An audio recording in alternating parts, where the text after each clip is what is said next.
佛洛多，残暴的冈贝黑猩猩王，正面临着被篡位的危机。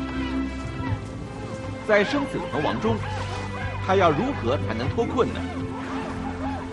让我们随着猩猩保育专家真古德的脚步，一起回到黑猩猩的保育重地冈贝，一探究竟。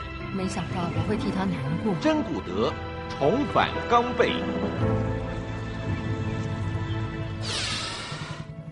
位于东非坦甘伊卡湖岸畔的冈贝，这是个很特别的森林地带，大小为曼哈顿岛的一半。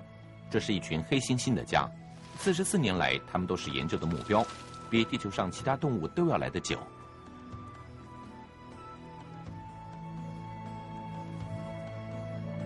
真在1960年开始在冈贝的工作，他最激进的举动之一是为黑猩猩命名，最出名的是 F 家族。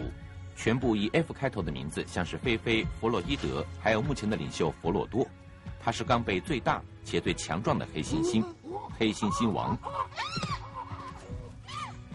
他的统治反映其性格。佛洛多好斗且具攻击性，他以威吓和武力并施，用铁腕手段统治多达50只黑猩猩的社群。